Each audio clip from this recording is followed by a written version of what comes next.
Hello, and welcome to the X and One Legion podcast. I am your host, Randy, joined by Matt and Mitchum. How's it going, guys? Hey, what's up? How are you, Randy? I'm doing okay.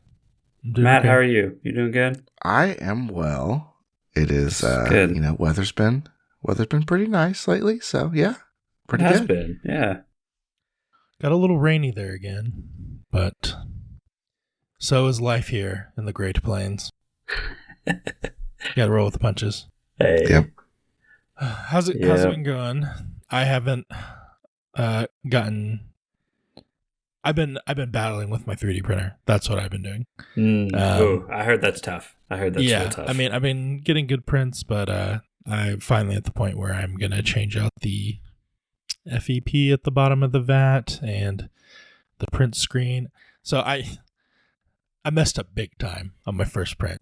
Resin everywhere. It was awful. And I feel like I cleaned it up and got everything going pretty good after that. But I think I'm still paying for the sins of my past a little bit here. So I'm gonna replace some of this stuff, and I think that'll make things even better going forward. Because I got to get this Cloud City Bespin table done. Mm-hmm. Oh yeah, I'm excited for that. And I owe you a Cape Emporium. So right? I don't see how there could be a Cloud City without a Cape Emporium. I printed you a bench. This is a bench. It is small. And not a Cape Emporium. For the audio listeners, Matt's holding it's a very nice spacey bench. Piece of 3D printed something. But I need to just lock in and do it. It's about a day print on my, filament FDM printer. I just need to, be around my house for 24 hours and then I can just, let it go. Because I struggle just letting it go. And so I know I can't do anything. If it's going wrong, it's going wrong. But I always, like to run downstairs and look at the printer and see how it's going. And then, what percentage is it? How's it going? And then, go do whatever else. And, Yeah, you might save some filament that way. Yeah, in case I just come back to a disaster. But I think the next piece I'm going to do is a cloud car. I found a nice cloud car. Nice. So I'm going to get that done. And then I found a couple more statues. I think there's a nice fountain kind of garden thing I'm going to do in the middle, and then some walls. So it'll be cool. So that's been mainly my thing. Lots of gluing. I've been doing that on some lunch breaks. I'm just going to take a box with my clippers and super glue with me to work and hobby it up a little bit, Yeah, dude, that's nice. So, I wish I could do that. Are you work from home part-time, in the office part-time, or is it all in the office? No, it's all in the office. Oh, okay. But yeah, on my lunch break. Yeah, that's smart. I'm at a place where hobbying is important. That's all I'll say. It's yeah. So on my lunch break, I'll just do a little bit of gluing. That's good. Yeah, gotta get in when you can. Yeah, I know we talked about it, I think, a few episodes ago. Whether or not people like to put washers on the bottom of their bases, and I think a listener reached out to me and was like, "Hey, man, if you want to do this, these are the washers that I use. You can find them at a local hardware store. Here's the size and here's everything."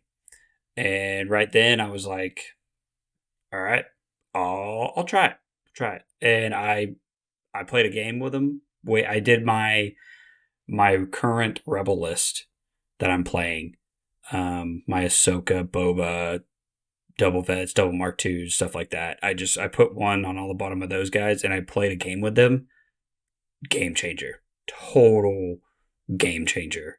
Man, they feel great. They don't move around on the table as easily. Like when you bump the table, they don't move. So I really think it helps with that margin of error thing. Yeah. So now I'm in the process of currently, put it in. This is a Pike guy. This is my capo. So now I'm in the process of putting washers on all the bottom of my bases and stuff. And I've gone through one box of 100 washers already. Did not realize I had 100 Legion models until I started putting washers on all the bottom of them. So that was kind of eye-opening on how much plastic I have sitting on my shelf. But overall, it's been pretty easy, and I've really enjoyed it. It's a nice breakup between all the painting I've been doing, trying to get the arcs done that are finally done. So it's been nice. Yeah. I have built a few Wookiees. I'm testing. I'm trying to figure out what I want to do for like my scheme. So I've done a couple of, I don't know if that did a kind of modeled guy, and then I did a kind of black chrysanthemum guy. Just trying to see where I'm at. I think I'm going to be building a lot of Wookiee warriors, at least initially. So I'm going to try to get that going and then see where I'm at from there. But they're pretty easy to put together. They're not bad to build, and I really like the fur. I'm looking at some contrast paint stuff. I think they're going to probably take that really well. And I just got to try to lock in. There's not a ton of models, so I think I can probably give them maybe the time they need to maybe look good. We'll go for having my best looking army yet. So I'm excited. I think I was looking at like maybe a Yoda, Chewie, Spam Wookiee Warriors list, which would be a whopping like 20 models. So that would be I think it's six 3-man Wookiees is 18, and then Chewie and Yoda is a 20 model army, which is kind of hilarious. Not quite the 90 some wounds, but still pretty hefty boys. So could be fun. So it's very different than what I've been playing. So that I think would be a departure for me. So is that the route you're going to go if the Gungans don't come out soon? Yeah, I think so. So that I think guarantees Gungans will be announced in some form, because usually my plans get derailed. So yeah, that's what I think. I think I'm going to be doing that and then flirting with the ATRT in 501st and see how that goes. Very nice. Oh, I'm excited to see that.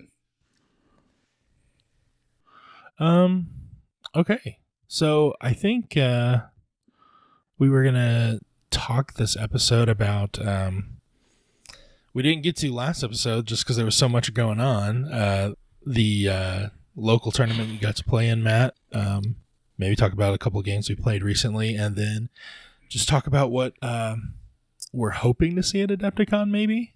I have many wishes for that. But I think also too, Matt, like what you finally decided on bringing, if you want to share your list. Yeah, I think kind of talk about how you got to that point and what kind of, how many reps you put into it and everything like that. So yeah, and I think we've got some stuff in the can. I think I'm calling my shot. I think for the public who are watching the video, what I'm going to plan on doing for pretty much my whole weekend at Adepticon. Nice. So good deal. I guess if you aren't on YouTube, maybe go to the YouTube. Smash that like button. Smash that subscribe. Like, subscribe, follow. Make sure to hit the bell icon to get all our and then videos. Go back to the exact time that I talk about the list, and you can see it. Maybe we'll link it. We might even flash it on the screen. You guys can copy it and see everything that he's going to do. Yeah, and it'll probably be good for at least another month before it probably gets changed drastically, because I think Anakin's probably getting a hit. Just be able to hard counter whatever Matt. Yeah, don't counter. Don't Legion podcast. Don't worry about countering me. Yeah, I'd worry about on your back, Matt. The other people. Yeah. Hey, if you want to take me out, take me out. That's fine. Yeah. So, Mitchum, do you want to go over some of your games? I can talk about one of mine, and then we'll just let this be the Matt show. Yeah. No, that's fine. I'm fine being the Matt show. Okay, I got a couple games in recently at our local game store on Monday nights. I'm usually up there. I'm trying to get as many games in as I can before April because I got some personal life changes happening. Good ones, positive ones. It's gonna cause me to be less available for wargaming, I'll say.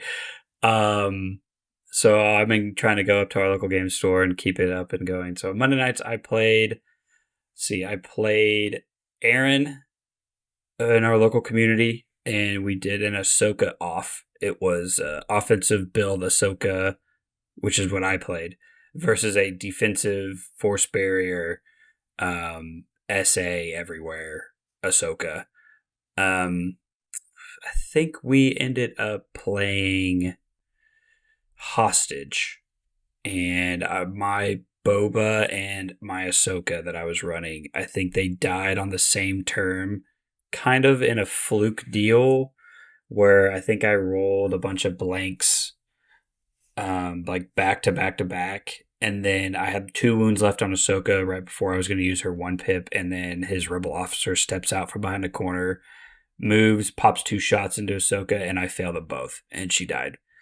And then I had moved Boba out in the open to get a range 2 flamer shot because I had played as 1 pip and did some like force push with his standby to pop the flamer and did a lot of damage to like his hostage carrier, but it left him exposed, and so he died. And so after that it was just kind of like, okay, I'm going to get my hostage back to the deployment and you're going to get your hostage back to the deployment. And then obviously he had me on kill points. So it was a game for the ongoing league that we have going on in our local community.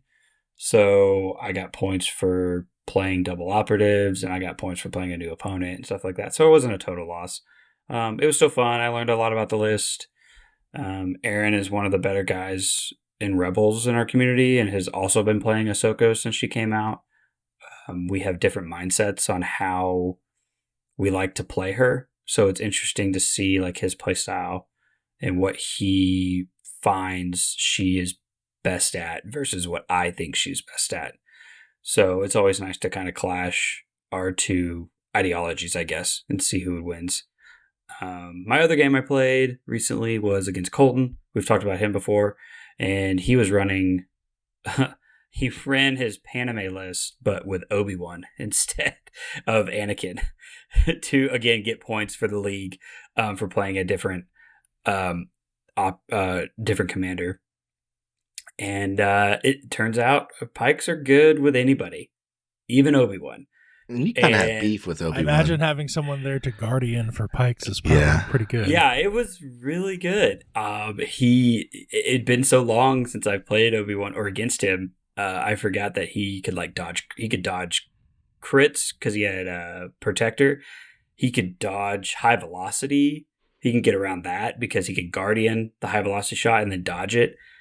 He could also spend a dodge in guardian, just 1, but yeah, he has a lot of. It felt very similar to Anakin, when he had, but like when it was still defensive, like it was still a lot of defensive tech, but in a different way, So like I was like I think I shot a unit. He had a phase 1 RPS squad that recon intel at the beginning of the game, and I shot that unit at least twice every turn. It did not die, and I think it ended the game with 12 suppression, but it didn't matter because he gave them an order every turn and they just fire supported because they were out in the open but they didn't move the entire, besides that 1 recon intel. And we played intercept. So he picked a side of the board and just moved to a spot where he knew I would have to come down the lane to contest the middle point. And he was like, okay, like, I got to my spot. This is how I win. Like, move me. And I sent Ahsoka on a like flanking mission around to kind of capture his back point. And I ended up getting there to deny him points on turn 2. And then I killed Padme on turn 3. But by killing Padme, it left Ahsoka in the open. So he got a open shot with Echo and RPS squad I couldn't kill, and it was just so Ahsoka died, and then also he got pikes to shoot at Boba in the open because he touched a big terrain piece, and he just died because I couldn't roll anything, and so at that point I was like, well, that's game. So I was, but it was still interesting to see that like the Paname list with Obi-Wan still had a lot of defensive tech, but definitely in a different way. So I respect going for his point on turn 2. That is. So I'll say this. So we played major offensive, major offensive, intercept, and recover or supply drop. So you're thinking of major offensive. It's like an upside down Oklahoma deployment, right? Mm-hmm. So I put Ahsoka in the panhandle, if you would, of major offensive, away from the rest of my army. Yeah. And I was like, okay, I'll give her an order on turn 1, and she'll activate last, because I had 10 acts and he only had 8. So I was like, okay, I'll go last, and I'll just double move her to behind some like line of sight blocking terrain. And then turn 2 comes up, and I was like, okay, this is a scoring round. He wasn't moving people back to his point. He realized late in the turn that he needed to move at least 2 units back there, i.e. Padme and Echo, to be able to score, because I was going to move Ahsoka up and at least either try to tie it or deny him from points or whatever.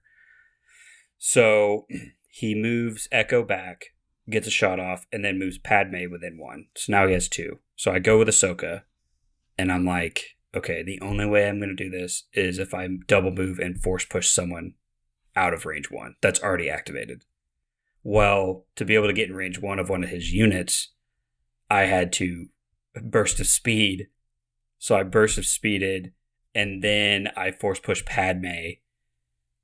And so it was like, it was a risky play to begin with. It ended up paying off because I denied him the points, sure. But then I think instead of my next turn playing her 1 pip to go in to dive into Padme to kill her, left me exposed to like his entire army shooting at me. And he knew he had a immune deflect shot with Echo that also carries over to fire support, unlike high velocity.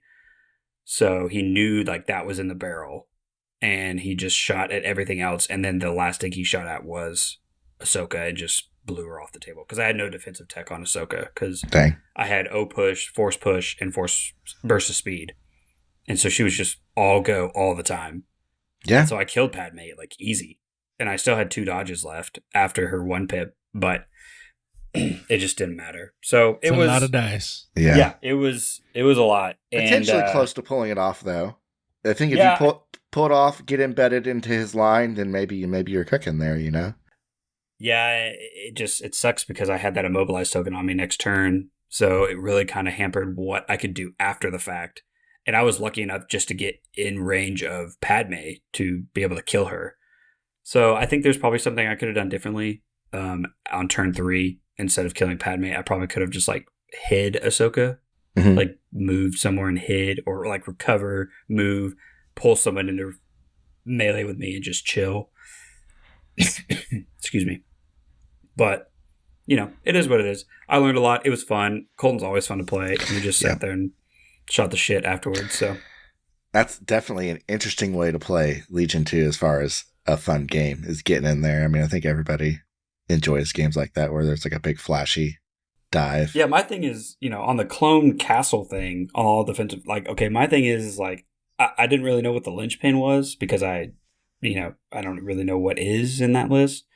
So it's like, okay, I'm going to play something offensive and just dive in and just cause chaos. And I mean, if I could throw off your token generation for at least a turn or something, I think that gives me a shot at trying to make this game closer than it already is. So that was kind of my overarching strategy going into it. And I think after that game, I'm kind of, and I know, Matt, you're going to be mad, I'm kind of leaning into pikes again with Ahsoka and just going all defensive tech all the time. Everyone I know is just into pikes now. It's just Yeah, they're really I'm the only good, one left. man. They're so good. They're so good. nah, it's. I understand. But yeah, that is a fun battle. I love the way you Yeah. played it. Especially Colton's a really good player, so maybe trying to throw something at him, maybe and see if you get a chance to get him off balance a little bit. I'd be tilted for sure if you're diving my back point turn 2 on intercept. So If there's any time I can make the upper echelon of our community guys like sweat or like stop and think for a minute, then I count that as a win for myself. Like, I'm not just gonna lay over and die and be a baby seal and just be like, oh, I'm just out here pushing around models. Like, if I can make you change up something, then that's a win for me. Yeah, so no, that's kind of awesome. how I looked at it. That's awesome. I'm into it. Randy, have you been playing any games lately? So I have been playing in the virtual world with our buddy Dylan, one of our Spice Boys. If we're gonna keep saying that, we should probably explain that. So we kind of all started playing as a team for the Yavin Battles online tournament. Yep. Papa Travis got us all together, and we had to come up with a name, and so we Scissortail Spice Co, and then we just slowly became the Spice Boys, and it's kinda... and I mentioned it too because this podcast kind of got born out of the spicy chat. So here we are. So thank you, Endless. So here we are. Yeah. I'm here because of him. Java-based team leagues, baby. But when I was working from home, and same for Dylan, we would have lunchtime battles. We would like play a game over the course of a week, get around in each day, kind of thing. Just to squeeze in matches when we practice when we could. So we don't get to play nearly as often anymore. But I like playing Dylan. You never know what you're gonna get when you're playing against him. It's typically something off the wall, kind of wacky. But I tried out a Bosk, 4 pikes, couple capos. They were capoed up with scopes and then 3 swoops. And he brought Cassian, K2, Operative Luke, and Jin Urso. Oh my god. So the whole Rogue One squad. I had no idea what command cards were going to hit the table. But a lot of it is called a Hero Hammer for a reason. They do stuff.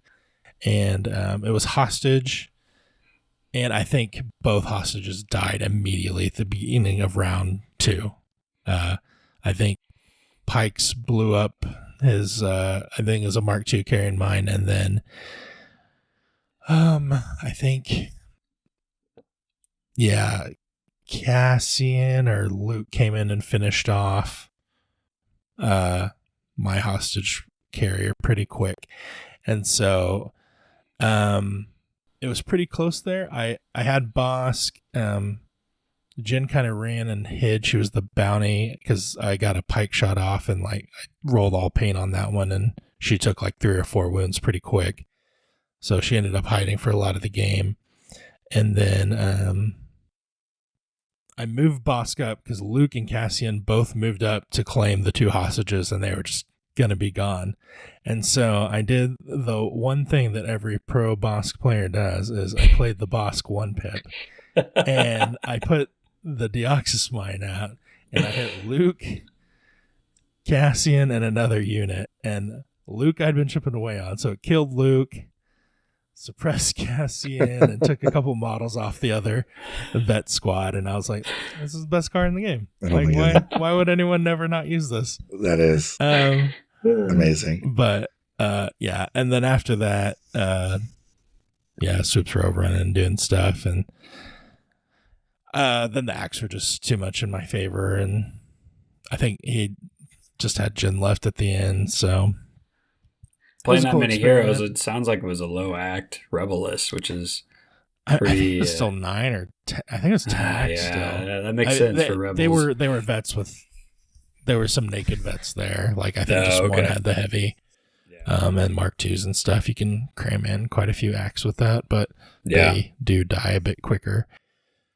And then we had another game, and I think you played. I think it was back to one of his Empire lists he's been trying to. Oh, he tried out Dark Troopers. So typically, when I'm talking about Dark Troopers, I was playing Preston, but Our other Spice Boy. Yes, our other Spice Boy. Yeah, Dylan rolled them out with some Death Troopers and Krennic instead of Gideon. Oh, And interesting. then I took a different flavor of Bosk. Instead of swoops, it was a bus, reckless driver, shields, but I put HQ uplink on there. It was good. I forgot to recover on other rounds, so I kind of probably made better use of that. And I threw some Black Suns in there. And he infiltrated the ISF and Iden, who were also on this list. So a bit of a villain hammer, and they got shot by pikes and blown up by Black Suns, and I got the bounty at the beginning of round 2. He did chew up the bus though and kill the Black Suns, but at that point I was able to just shoot back enough. I was getting plink through on the Dark Troopers, so Yeah. but it was a fun one. That was breakthrough, and we were both it was payload, and we were both going to the same place. And I've played Matt and his clones enough to know it's like, oh yeah, who cares about the objective? I'm just gonna assume neither of us are gonna score, and I'll get the bounty, and that'll be the end of it. Yeah, I think we played one time. I think that was the first time I did that. It was like, we're pushing the payload, and it's like payload gets a little too far. I'm like, okay, well, it's out there, I guess, and I'm just gonna stay here and shoot you. And then it's kind of like, I guess that's that's one way. Which I was just like, oh yeah, you could just not play the game. Yep. You're coming over to where I am anyway, so let's just aim up and There's wait. always the secret objective of kill all your crap. Yeah. Can't play the objective if your whole army's dead. Yeah, that's true. That's very true. But yeah, Dylan always got fun games. Always going good on. time with Dylan, I and don't know what you're gonna get. especially Like a with box of chocolates. You talk about Hero Hammer, Command Hand. I feel like with Dylan that would be even more of a wild card because you really don't know what he's going to be playing. Like, Dude, you might run Lando, so he can bring 9 command cards. You might think, hey, this is what I would run, and I would wager that is not what Dylan is running. So just be ready. Well, I had my Bosk trap card. So Pot of greed. Draw a card. Yeah. 1 second there, Kaiba. Okay, sorry. Everyone is turning their videos off now. Okay. Yeah. But yeah. So that was me. Matt, how was the tourney? It was pretty good. It was the Edmund Unplugged. It was on March 2nd, and it was a pre kind of Worlds deal. I think we had, I don't know how many people. Several, I guess probably about half of the people that were there are going to Adepticon. So kind of a warm up. And we had some people come down from Kansas, which was neat. I had not met any of them before, so it was always nice to see new people. Always nice to play good games. So we did a 3-round Swiss event. So I guess let me look at my notes. It's pretty cool that we have Kansas people coming down. I think that's really speaks volumes for our community. I think that's the second time they've come down, I think, for a tournament. And I know we've had Texas guys come up too, and a bunch of sometimes when we hosted events. So again, I think that speaks volumes for the kind of community that we have and everything. I think that's great. Yeah, we had some fun tables. I think there's some tables up on the screen. So pretty good deal. We usually have, I think, we talked about it before. I feel like we have pretty good terrain availability, so it's always nice, and they're pretty thematic. And for me, that's always fun to have thematic terrain and kind of, I don't know. It just helps you get into it a little bit. I kind of had some interesting games, maybe in kind of indicative of where we're at. My first game, I played one of the people from Kansas I had never played before, and we played, it was 501st v 501st Mirror. Whoa. And I guess, do we have the list I ran? Is that in there? Yes. Okay.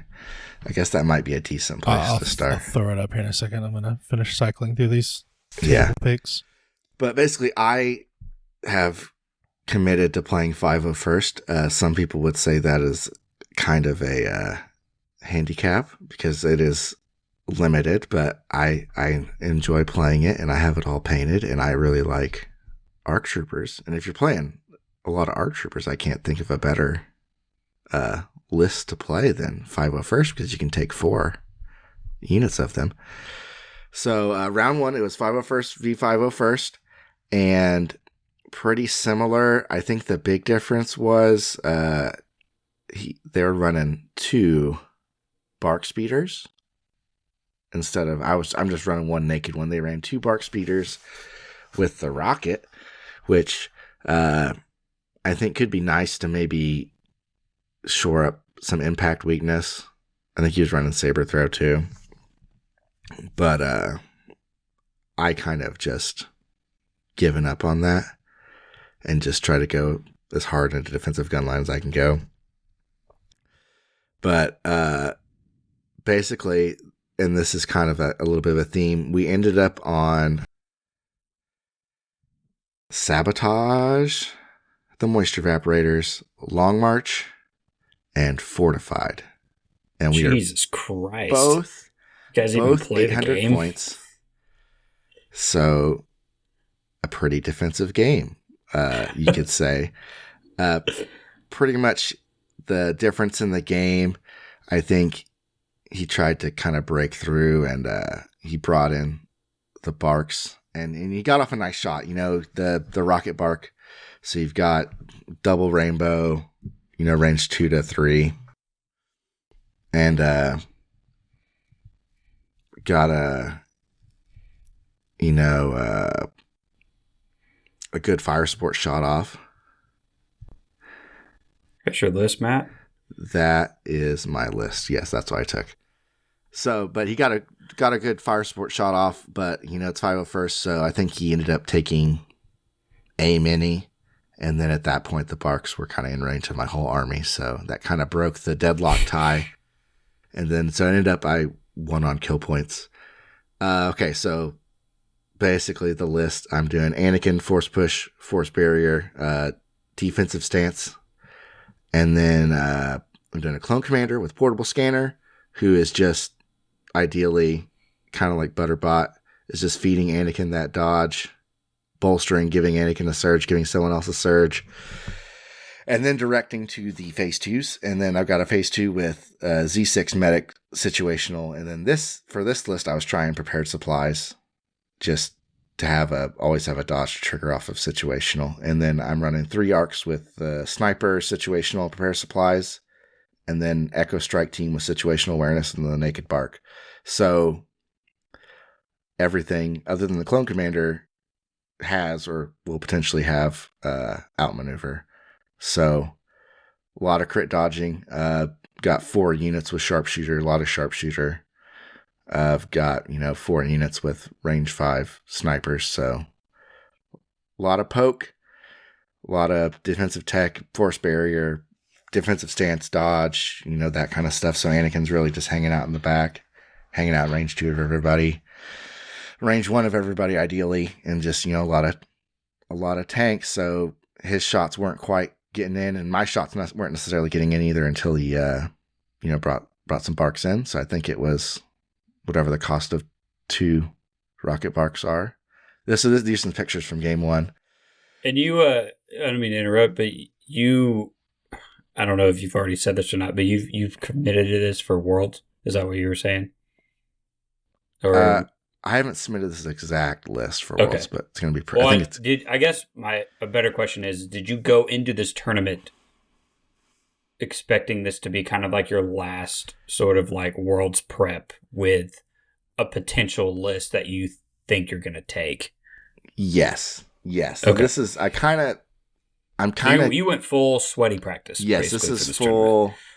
And so, yeah, I was going kind of try hard as much, not the aforementioned full sweat, but I was, bringing a serious list and I was trying to play well. So that might have influenced, me leaving Sab out, even though I know that's probably a very static game. And that'll come up later. I have your opponent's list right here. Okay. You're talking about 501st versus 501st. This is a 9-act clone 800-point list. It's Anakin with Force Replex, Saber Throw, Offensive Stance or Defensive Stance and Tenacity, Clone Commander, 2 Phase 2s, both with medics. One has 5s, one has a Z6 and an extra clone. And then there's, 2 full ARC Troopers without the DC-15, but with targeting scopes. Mm-hmm. And then a strike team with the DC-15 sniper. And then 2 Bark Speeders with the RPS gunner. Looking over this list, I like this list. It's different than yours, I think. I really like the speeders with the upgrades. Being able to slow them down a little bit and having a nice fire support platform off of those RPSs.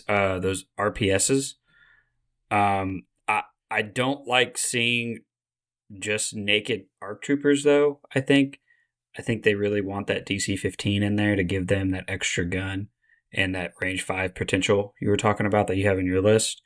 Yep. But I love seeing the 2 clone medics. I think that's huge for if you're going to bring 2 full arcs and a strike team. I think that's big. No, you got the extra act-ins. No, 9 acts is nice. I might do something with the Barks. Obviously, I'm doing what I'm doing, so that's probably what mine would look like more. So he didn't have as many snipers, so his poke wasn't as good. The single sniper kind of bounces, because even if, he gets through, I can just barrier most of that. And then, situational awareness, because he doesn't have high velocity because it's clone snipers. If you look at the picture, so pretty much he set the Barks up in the back. My Bark was in my back line doing donuts, but he kind of, brought his over. And then as soon as he hopped over those barriers, he's pretty much in range. Yeah, there's a big picture of it. So pretty much once he hopped over his barriers with those Barks, they're in range, and they kind of got tore apart. My other Sab is on the other side of that building, above where my main ball is. I just had to echo on that, this double tap, and then back off. Pretty much so the Barks got tapped, or the Barks got blown up. My Bark's in the back doing nothing, so I'm up on kill points. I don't really feel the need to push, and I think it was about turn 3, he kind of knew what was going to go on, because he's going to have to push more to try to chase kill points, and it's just going to, go the other way.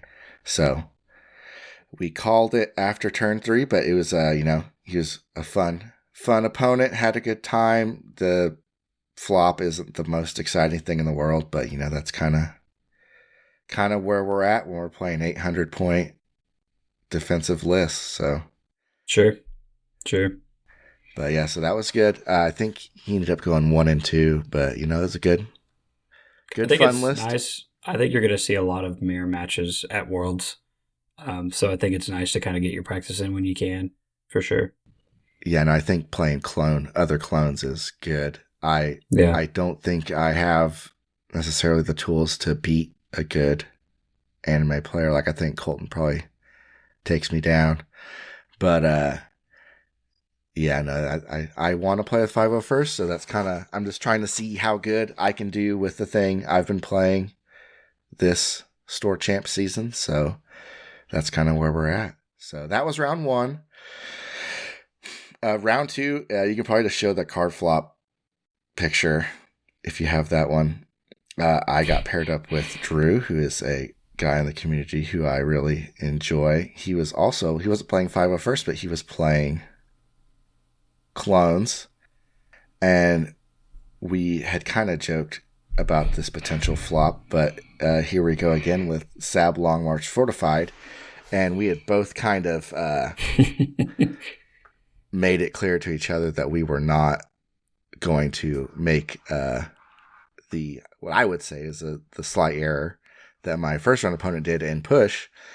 So we kind of had just decided this would be a draw. I could maybe try to poke because I think I had more snipers, but I don't think it would have been successful, and it could have potentially, been a mistake to push too far because I'd be walking into fire sports. But so we kind of decided this would be a draw. There were some card game pre-releases going on at our game store that I think Drew was interested in playing, so I think he just decided he'd rather do that instead of us just sit here for 6 turns and not really play. Yeah. And go to a draw. So that's kind of, he ended up just conceding and playing card games. But yeah, so this is, again, Sab, Long March, Fortified. So this very scenario has been a bit of the frustration, I think, for quite a few people lately, is that the objective deck for these 800-point gun lines is encouraging not playing to a certain extent. It's draws.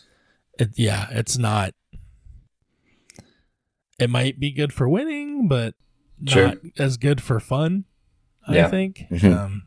It's gotten pretty stale, and I'm really hoping there's some kind of new addition to objective decks or changes or seasonal things. And I mean, with the whole narrative event that me and Travis have been working on for the Galaxy at War, we're tired of playing these same objectives over and over, so throwing things in there to shake it up and is kind of the whole point. But I'm hoping AMG will send some mana from the heavens down to us to fight Bless over us with some nectar from the gods. Yeah, for sure. Adepticon being right around the corner. I mean, I'm expecting to get something. Either it be, I don't know what to really expect, but I think there'll be. I mean, for sure, after Worlds, we're gonna get points updates and probably a new CRB, maybe some rules changes and stuff like that. But and they've made it clear that they're not going to change anything till after.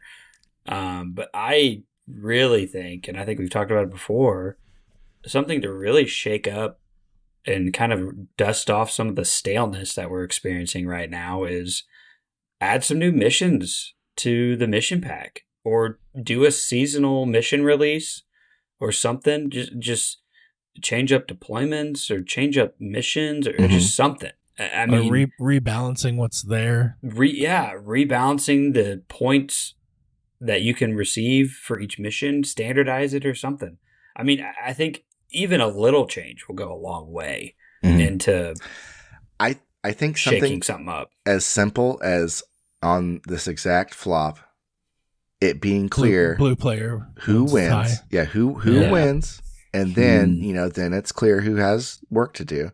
And yes, I could have picked something else. Yes, he could have picked something else, but you're not incentivized to. Yeah, we're not really problem. incentivized to. Yeah. And at Worlds, I don't know if anybody listening to this that cares. I'm going to keep pushing for this. And then if you're not 800, then you definitely have to come get me.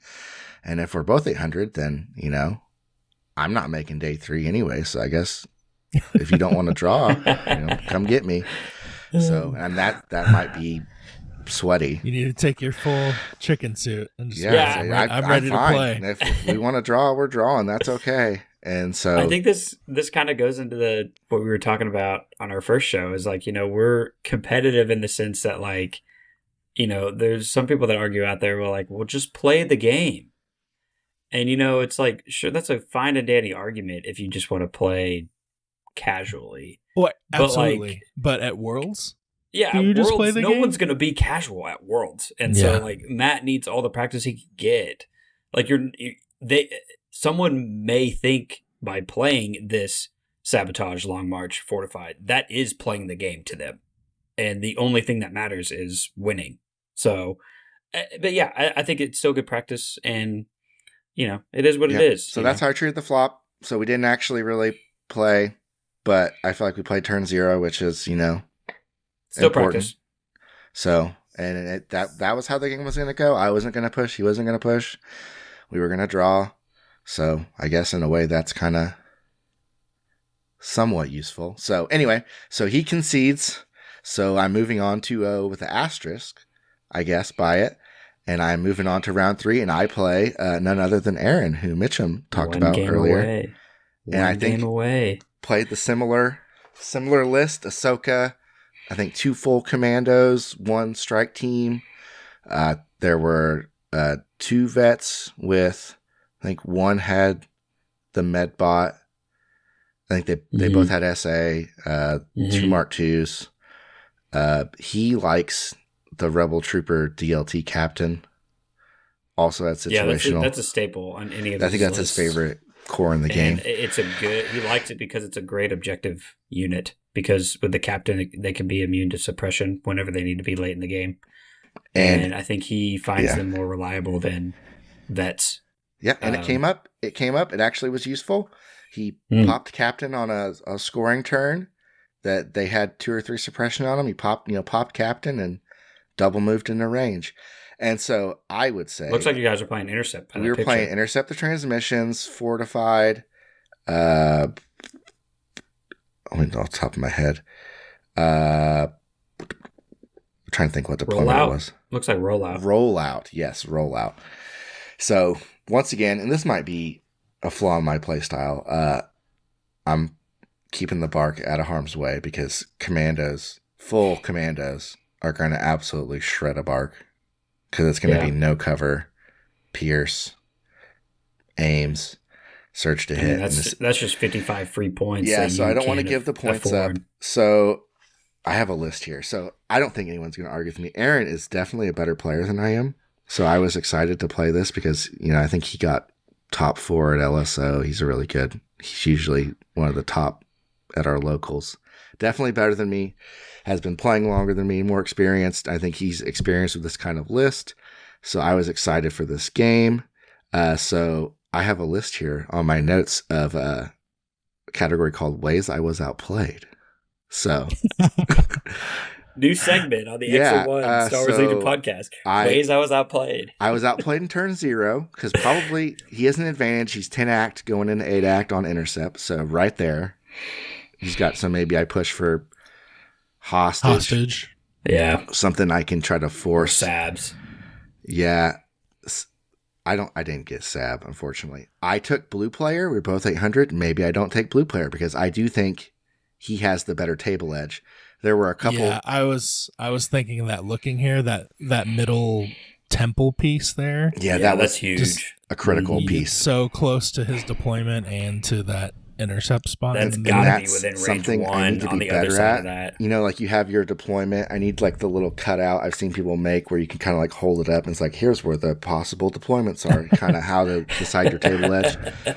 So he took the table edge, which he took the correct table edge, I think. I tried to mitigate it a little bit with the barricades, but it doesn't. Barricades aren't that helpful against this list either because he's got so much sharpshooter and critical. Yeah.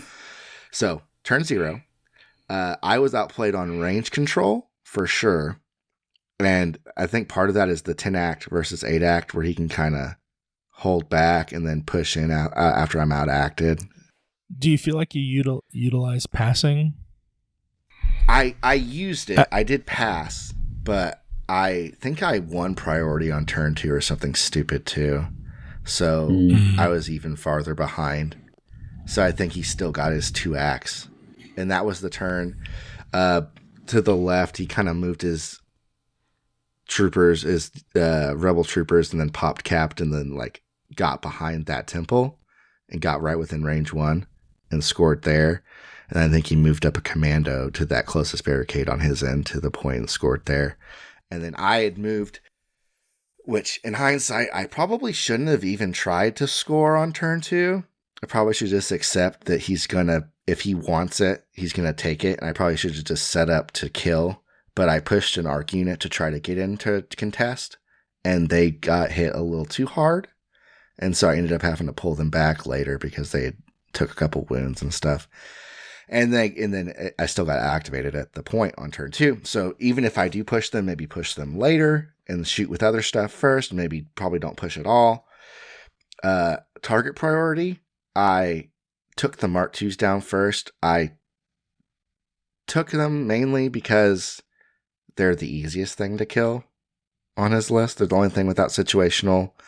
They don't have a dodge stuff. They're 4 health, and they kind of have to move into range 3 so I can get them with full or it bigger feels pools. bad to shoot them, but it's the right choice. Yeah, because and it feels really bad late in the game. It feels, yeah. So I took. It feels worse if they're still alive late past turn 3. But before I took them, I kind of put shots into other stuff that didn't really stick.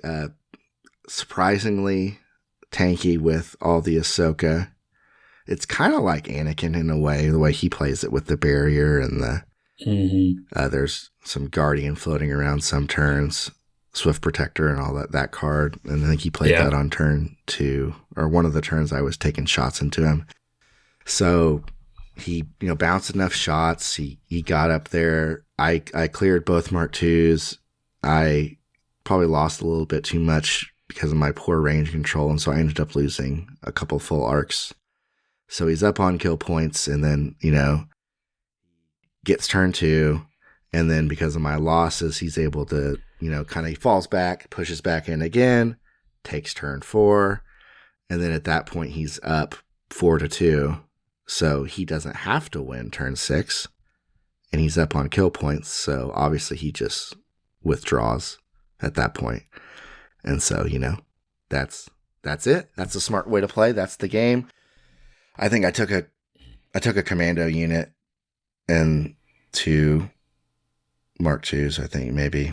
So, but not enough because I lost, I think, 2 full arcs, and I think I ended up probably losing Echo trying to chase some points. So that he got me on kill points. So it was good. Learned some stuff. Just thinking about intercept maybe not being, I like the objective, but either playing it more cagely or, being more patient because, we didn't have any problem getting toward the end of the game. So, maybe just try to poke turn 2, maybe try to come in a little stronger turn 4, and then maybe make turn 6 matter a little bit more. But yeah, intercept's rough for you. Yeah. Just because you want to sit back, and also you only have 7 units that can score on it. Yep. I don't know what else do you have in your deck besides hostage? Sabotage, intercept, key positions, hostage. So I think key positions could be better just because I don't have to do anything turn 2 and turn 4. And maybe I can. Yeah, and then I think you could have set your building up to be a little more advantageous than it being where it is. I mean, I think just looking at this map and this layout, if you guys were playing the exact same mission, but you flip to board edges and you sit behind that temple piece that's in between the middle objective and then your other one, I think it's a completely different game. Yeah. I mean, I think because once clones get into a position where they are scoring and not moving, I mean, that's exactly where they want to be, Yeah.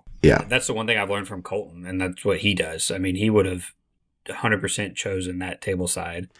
So, yeah, I probably should have taken red just for the table edge because the table is imbalanced. And that's probably one of the things I'm the worst at is kind of turn 0 stuff. Obviously, he's more experienced than me, so I think he had a clearer plan going in, and then I was kind of turn to turn improvising, which we've talked about that before about playing turn to turn, but I think he had a clearer plan. And so he executed that plan. And so then I was kind of scrambling the whole time trying to adjust to that. So no, he got me. So Aaron, he went 3-0, won the tournament. Congrats to him. So I went 2-1 asterisk. So X and 1 did it for the boys. Did it for the team. We had two Spice Boys in the top 3. Yeah, Preston got second. I mean, Aaron won, and then Preston got second, and Matt got third. So wasn't submarined by. I will say just real quick, interestingly, in this specific tournament, there was a guy, Brian Cook. He had a bye the first round because he was late. He could only play the second 2 rounds, and then he won his last 2 games. So he ended up going 3-0. But since the way that Game Uplink scores buys, both Preston and Matt, who went 2-1, were scored above him in their scoring, I guess. Their event points or their SOS, I think is what it was. It was their SOS. So Preston had a 0.56 SOS. Matt, you had a 0.56 SOS. But Preston had more kill points than you. That's why he got second and you got third. Yep. Brian had a 0.33 SOS. So that put him in fourth, even though he was 3-0. I think he got the pair down, too. He got the pair down and the bye. Yeah, you got a bye into a pair down into his round 3. Very interesting, just kind of a little stat keeping there, how Game Uplink and Legion kind of scores. I know buys are part of tournaments. It's in the Galactic Conquest packet that they're going to happen, but it just really feels bad. I mean, you're talking about an asterisk by your 2-1. I mean, I think a buy is even worse.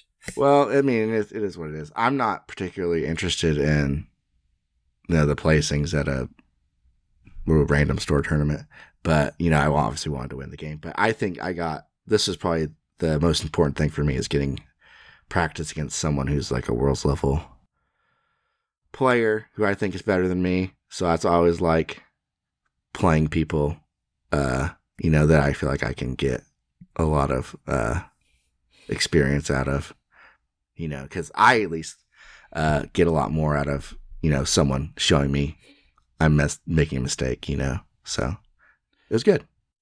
Hey, I mean, if you're not learning something from every game, then you're doing it wrong. So yeah. So no, thanks for the game, Aaron. Or you're winning. Yeah, thanks for.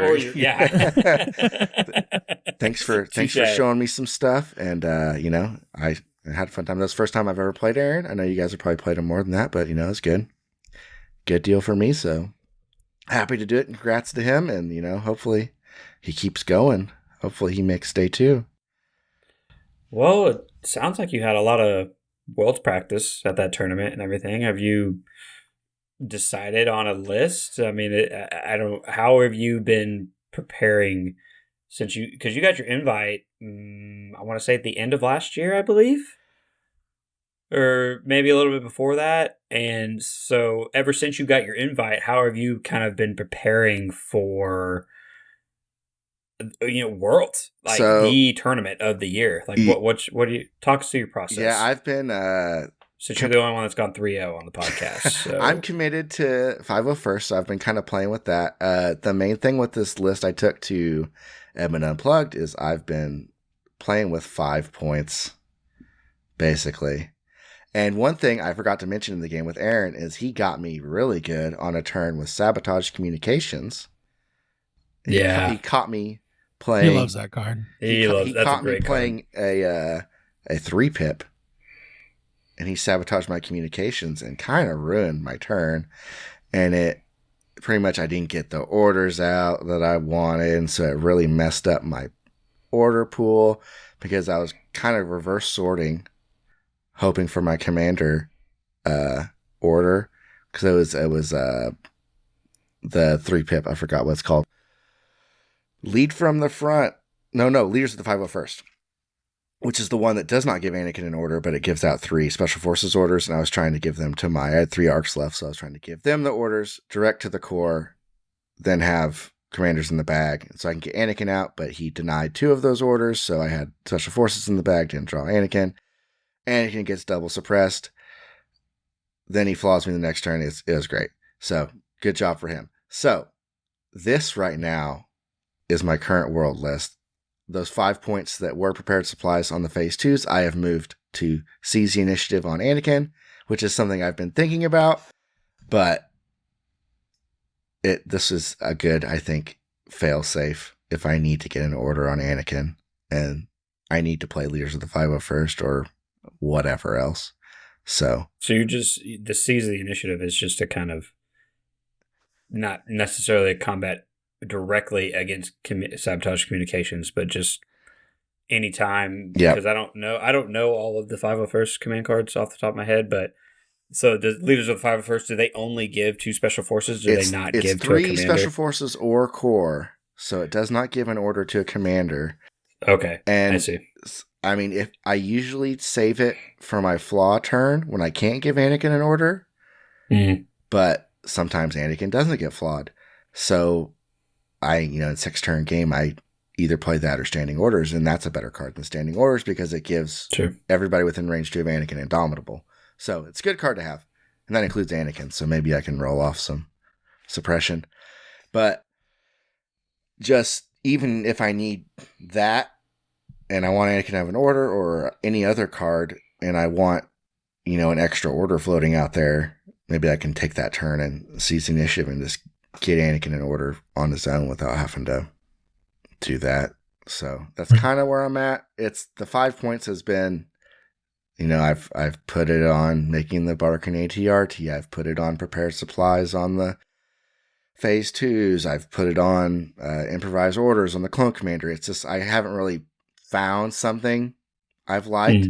I think Randy had said Seize was good on Anakin maybe, and I thought about it, and then I didn't do it for this, and then it bit me again how it might be good to have Seize on Anakin. So I think this is where I'm at. So if I had to submit today, I would send in this. This is it. You're not changing it. This is it. Okay, so I'll do that. I'll plant my flag. But this is the one we really want to talk about. Plant my flag. We need to talk about whatever. Okay. This is. Okay. What is this, Matthew? So I see something down there. On Sunday at Adepticon, there is a Battle Force event. So it is only Battle Forces. I am concerned that there may be some Ewoks in this event. It's a Care Bear hug. It's a Care Bear hug. So, things that won't be at this event, Anakin Padme. So, don't have to worry about that. So, Ewoks probably will be there. So, I have... The Wookiee Battle Force also will Wookiee Battle Force also will be there. So, I have thought maybe there won't be as... Remnant could be a problem gun line-wise, but I feel like there'll be less gun lines. So, I'm dropping my defensive tech down a little bit. I've gotten rid of Barrier. I've added Saber Throw. So I have the Z6. I'm guessing the Saber Throw's there for a Tempest or something like that? Yeah, Tempest is kind of my thought. Okay. Because, good call. A Z6 Saber Throw, if I have Anakin's 2-pip, does like 6 wounds into an ATST. So if I can clear Lord Farquaad in 2 turns, I feel like I'm in a decent shape. I heard it in my brain and I almost said it, but I didn't want to subject everyone to that impression. So, I guess the spicy, fiery part of the list is I do have an ATRT with the Flamer, and this is all head sim. I've not tried this against Ewoks, but I mean, it's probably going to die spectacularly. But if I can get that thing within range 1 of an Ewok squad, it's going to die. Because it's 2 black. I mean, they're gonna come to you. 2 black. They want to get close to you. The concern is Operative Chewbacca and log traps. I think it's log traps and 2 shots with Chewie, and that thing's probably dead. Yeah. But I guess if they're shooting the ATRT, that's a small win, right? I think grab table edge with the LOS blocker and just put that thing behind there. Yeah, then they can't lock it down with closer. Yeah, they can't lock it down with melee. So I just need to find an Ewok at range 1, 2 black, blast, surge to hit, take the aim. That should wipe a whole Ewok unit because it scales with the size of the unit. So if it's an 8-man Ewok unit, I'm throwing 16 black. So that's crazy. It's 2 black dice spray, and you could fire support it. And I can fire support it. I feel like that's acceptable. But that's so crazy, dude. So I'm hoping. I did not realize. So this is my dream. If I can kill 2 full Ewoks with the ATRT, I feel like it's paid for itself, or it's close. It's close. So what's going to happen is I'm going to come back. I'm going to be all sad because that still got trashed buy Ewoks. But so this is my Battle Force list. There's only 2 rounds, so hopefully I play Tempest or Ewoks. Otherwise, I made these changes. My only worry about the Flamer is Wookiees. Because it scales with the models and not the health of the unit. It doesn't help with Wookiees much. I mean, that's still 8 black dice against a full Wookiee squad. It's that true. You're most likely going to be fire supporting because they're just going to run at you. So, but he can't wipe the unit. No. If they're no, you won't be able to. But I'm not. I can shoot Wookiees. Yeah, you'll have to fire support them. And that's the other thing. You can just shoot them. I can just. I'm not going to be. The thing with the Ewoks is I am so hilariously out activated. Yeah. If they're running 14 act Ewoks, they have 6 more activations than me. So they basically have like 6 acts after I'm done. So I've got a clear act. So if I can get that ATRT, clear 2 acts, I guess that's an even trade. And then just try to throw out fire supports, see what happens. But should be fun. I will. It'll be interesting. It'll be something. It'll be something. Yeah. So I am excited. I am sad you guys aren't going to be there. It is, Yeah. It'll be good. Yeah. Randy and I will be holding down the fort. Yeah. Hopefully we can get on and talk about announcements real quick. But before we sign off, let's do a quick wish list and like one thing you're hoping gets announced at Adepticon. Yep. I feel like I could do all of our wish lists and I know exactly what everyone wants, but I will start. Take it away, Matt. I've talked. Okay, so and I don't want to ruin yours because I feel like I know what it is. I want Gungans. AMG, please. This is my episode plea to you, but not for Randy. For me, I want Gungans. Please. So Randy's going to beg you for something. I'll let him tell it, but don't listen to Gungans. I want whatever you come up with for Jar Jar as an operative. Like I want Mitchum to roll his eyes as he sits across a field with a bunch of Gungans who are going to toss boomas at him. I hope there's a Jedi because I'm going to give you that Gungan Jedi to use. Give me Qui-Gon Jinn, please. But it would be God if Gungans came and we got Qui-Gon Jinn. It would be worth. Give me Gungans. Game. Yes, it doesn't need to be this year. I just want like at the end to be like, oh, we forgot. It's like we're all done, and they're like, oh wait, and then it's like a 3D image of Jar Jar, and it's just Jar Jar black. Misa, blah blah blah. Like, please, please. Like I'm begging. Misa want to play the Star Wars Legion. Yeah. So that's what I want. I want Gungans. It's very simple. I want to know other things, but I want Gungans. There was before Mini Strav last year. I literally changed my Discord profile picture to Boss Nass because I was sure it was happening, and it didn't happen. Oh, that's why you changed it to him? Yeah, I was like putting the flag down, like I am the Gungan guy. No one else buy Gungans in Oklahoma area. Like it's me. No one will except you. Anyway, didn't I don't work. think you'll have a ton of competition. Okay, so that was me. What about you, Randy?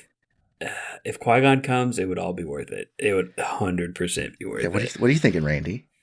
Well, I think we that both know what obvious Randy one is wants. anything from Mercs. I would love a Fennec. Those big crab droids from Bad Batch, or not Bad Batch, from Book of Boba would be cool. Yeah. But I think everyone's heard that enough from me plenty. But yeah, Night Sisters, Mother Talzin, anything, all the cool stuff in Shatterpoint that's coming out, please just put it in Legion, please. But I'm going to throw a Rebel one out there. I would really like more Rogue One characters, specifically Chirrut and his buddy. I would love to run those guys. Yep. Just make a Battle Force. Make a Rogue One Battle Force paper release. Why not? Yeah. Talk about Hero Hammer. Jeez. Make it Pathfinders as a core. How fun would that be? But yeah, Crimson Dawn for Mercs, please. Give me Savage Maul out there tearing stuff up. I feel like you could do a Night Sister thing.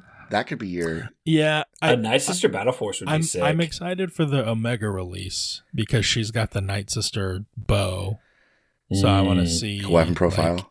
will that give not Ion, what's the one that slows your movement? Immobilize? Immobilize. I wonder if that'll give immobilizes. That'd be that wild. would be cool to have An immobilize theme. like a range 2 or 3 weapon that gives immobilize tokens. Yeah. Jeez. Yeah. That'd be great. Yeah. I'm Sit into down, that. Jedi. Yeah. Okay. Mitchum, where are you at, buddy? I know what you're gonna say, but say it. I think you guys both know what I'm going to say.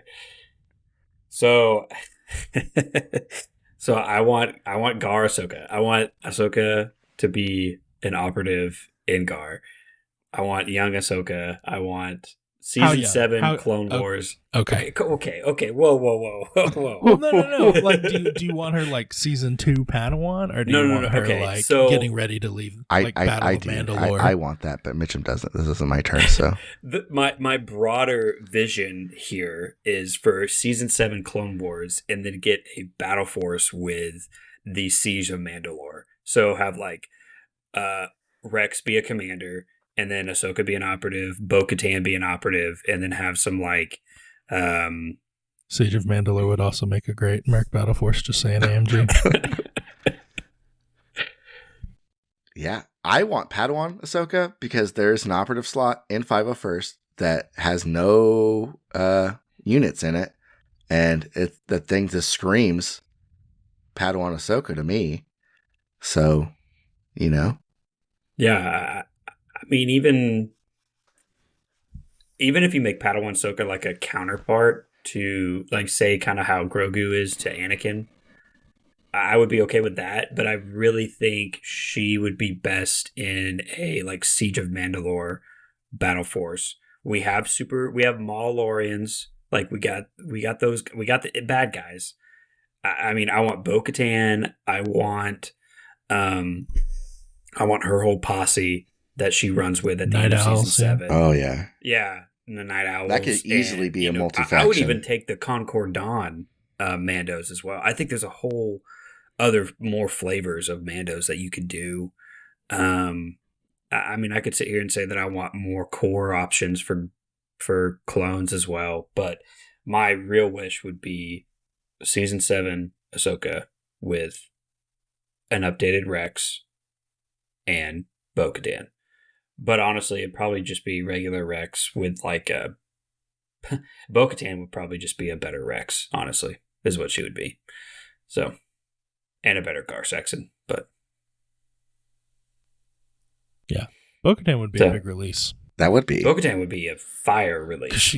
You could have her be a merc and then also be in Rebels. And that's kind of in the zeitgeist right now. Like, it wouldn't be a bad marketing to have Bo-Katan. I mean, all the new releases have been pretty much their new stuff, so it fits right in. I mean, it makes sense with how big it is. I mean, we got Din, we got Grogu, we got Dark Troopers, we got Moff Gideon. I mean, she's in all this ish. And Randy said it earlier. I wouldn't be mad with any of the things that have been announced for Shadowpoint being in Legion. Oh yeah, 100%. If the 100%. Stuff that's not already, I mean, any of it. Mace Windu, Plo Koon. Give me the Mace Windu. Any of those guys. Plo Koon, yeah. I would just be thrilled. So, honestly, too, I think I've talked about it with other people. I think a generic Jedi, like a cheap genetic Jedi, or a temple guard would be great for temple guard would be cool with Rebels Gar, but just like a generic like Jedi on the council that's like as cheap as Fifth Brother or Seventh Sister. That's just like insert name here on the Jedi Council has one just a really cheap Jedi that you could bring. I think would really be nice for Rebels and Gar. That'd be pretty fun. I could see that pack being like multiple alien heads. Like it could be. That's definitely wishlist territory. I mean, you can make it an operative crew too, and make it like some younglings. A group of 3 or 4 younglings out there. Anakin, don't get any ideas. But like have the first battle of Geonosis where they had all those Jedi drop down in battle. I mean, you could have Plo Koon, you could have Kit Fisto, and you could have Mace Windu on like a 3 squad of just like consular Jedi. I think would be great. I think they're strong enough that I don't know you can just put them together.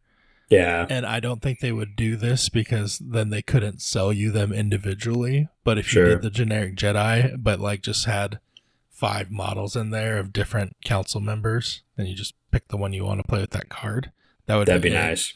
But then you couldn't charge $20 for each. You know what I'm saying? You could do For each $20 box. each, and Each I bet one of people them, would You yeah. could go. make $100. Easily. People go $20. crazy. Yeah. Yeah. So probably not gonna happen, but That's why it's called a wish list. Wish It's list. called a Exactly. We're at yeah. wish list. So it's So, a wish list. So yeah, I guess. we'll see. Adepticon is a few weeks away. So Matt, I hope you have a few more times to practice and nail down your list. I'm Yep. excited for you, representing the X and One and the Spice Boys. Yep. So yeah, go in there and win 2 games for us. Yeah, I don't think the X and 1 is happening this time, boys, but you know, I will do my best. So, but yeah, no. if you can win one game and then lose one game, I can just drop. for a small period, you'll have a Schrodinger's cat type record where you are X and 1, and we will just lock that moment in time. Yeah. Yeah. No, for sure. For sure. So, anyway, yeah. I mean, even if you win one game and then lose all your rest, you still technically win X and 1 for a moment. You just reverse it, you know. A moment in So- time. So, Yeah. Yeah. All right, well, let's go ahead and wrap this one up. There's a local tournament, Game HQ, April 4th, 5th, whatever Saturday Yep. that weekend 6th. is. Might be the 6th. Yep, probably. let me look at the probably. month. 6th. Definitely the 6th. And yeah, and definitely come out to a game store and play if you live nearby. If you don't, go find a game store near you. Get out there, have some fun, and we'll catch you on the next one. And remember, X and O, just a game away. Bye. Adios.